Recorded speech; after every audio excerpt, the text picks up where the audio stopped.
What's up, everyone? Welcome to Read the Right Thing. I'm your host, Eric.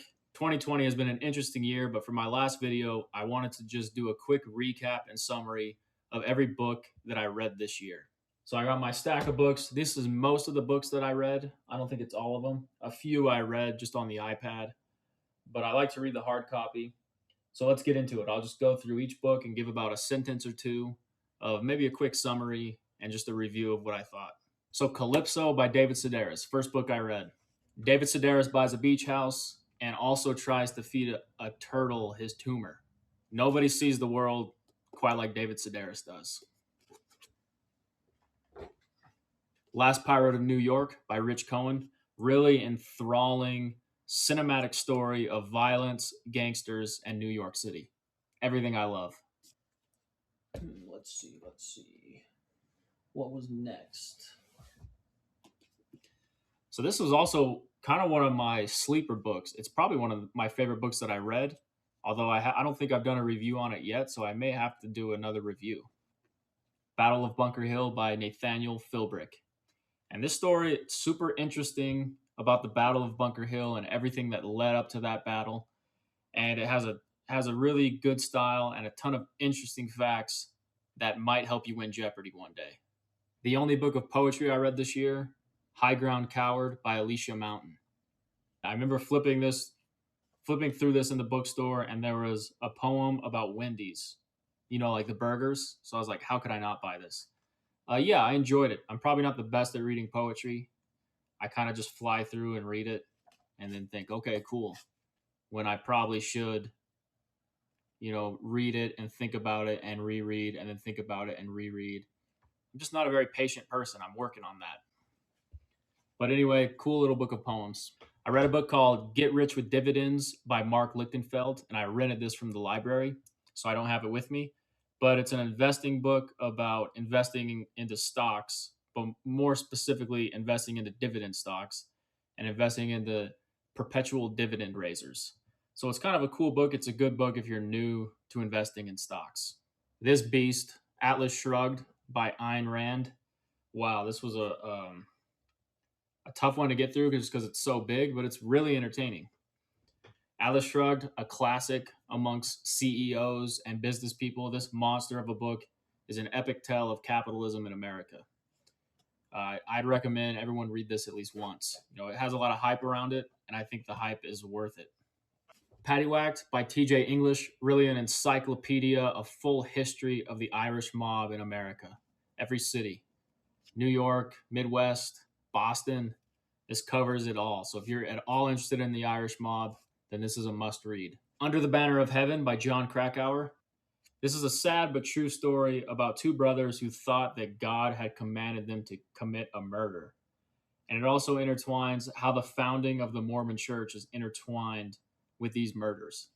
So it wasn't my favorite book, although it was interesting. It was interesting to me, at least, because I grew up in the next city over from where the murders took place. So I knew the environment a little bit. But if you're at all interested in true crime or the invention of the Mormon Church, then this is a good book to check out.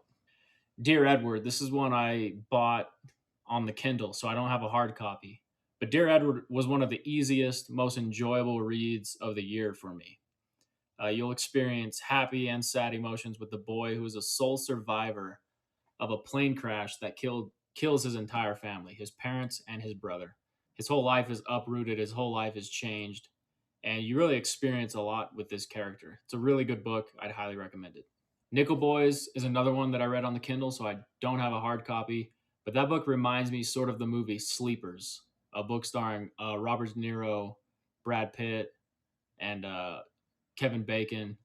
And interesting movie, and the story reminds me a lot of that. It's based on a true story of kids who endure terrible things at a juvenile prison. And I didn't love this book, but the story, it is an important story. A Man Without a Country by Kurt Vonnegut. Everyone needs more Kurt Vonnegut in their life. I don't care who you are. Get some more Kurt Vonnegut in your life. Man Without a Country is hilarious and closest thing we'll probably get to a memoir of Kurt Vonnegut. It's almost like reading his personal journal. Tons of hilarious and insightful things in this book. Vonnegut touches on a number of topics, like from the back, He touches on life, art, sex, politics, and the state of America's soul. Every Man by Philip Roth. Mournful look at a man's life and childhood. A good book, but kind of a depressing book. Even though this book was kind of depressing, I really enjoyed reading Philip Roth, and I can't wait to read more. Hurricane by James S. Hirsch. This book is really good if you're into the story of Reuben Carter. It's the incredible story of Reuben Hurricane Carter, who was a boxer and was wrongfully convicted of a murder.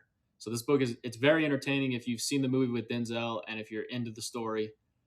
But if you're not into the story, then it's one you would probably want to pass on.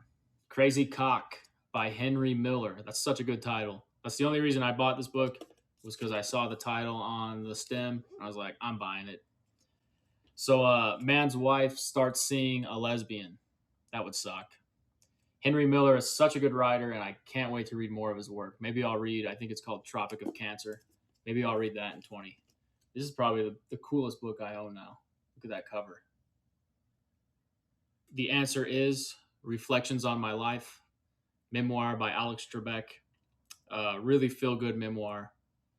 I love Alex Trebek. I love Jeopardy. So, Alex Trebek, thanks for everything, and we miss you. Barry Sonnenfeld, Call Your Mother, another memoir I read that I absolutely loved. I wish this guy was my friend or my uncle. I don't know, maybe he's old enough to be my grandpa. But anyway, I just wish I knew this guy. So many funny stories on life in New York City, being Jewish, and filmmaking. Player Piano, another Kurt Vonnegut. This is Kurt Vonnegut's first novel. Machines Take Over America. Technically, they just take over the American factories. Machines take over the American factories. Vonnegut's first novel, and it's cool to see him kind of beginning his craft and really working through his writing style. Motherless Brooklyn by Jonathan Lethem. A detective with Tourette's solves a murder. It's a really interesting main character, one of the most interesting main characters I think you'll ever read. And he's also, Jonathan Lethem, I had the book upside down. Jonathan Lethem, really one of the best writers I've read this year. His writing style will really capture your attention, and I find myself just in awe of his ability to write, his style, his craft. Really good. On the Road by Jack Kerouac. I mean, I don't really need to say anything. This is one of the best books you will ever read. It's so good. If you haven't read On the Road by Jack Kerouac, read it as soon as possible. Read it while you're young. And in this book, I actually have about 20 pages left. I'm probably going to finish it before the new year, but I haven't quite finished it before this video, but I'm going to throw it in anyway. So this is The Sports Writer by Richard Ford. So I really like this book, and a full review is coming of this. So this is something you have to look forward to. I may have missed a few things, but I think that was everything I read in 2020. So I read some really cool classic books, some newer books, some fiction, nonfiction, memoirs, even threw in a book of poems. So I can't wait to read more in 2021, and I can't wait to post some more videos. And if you found this video enjoyable or helpful, hit that like button or subscribe button. And I can't wait to share more videos with you in the future. So Happy New Year. Hope you have a great holiday season. And let's really get going in 2021.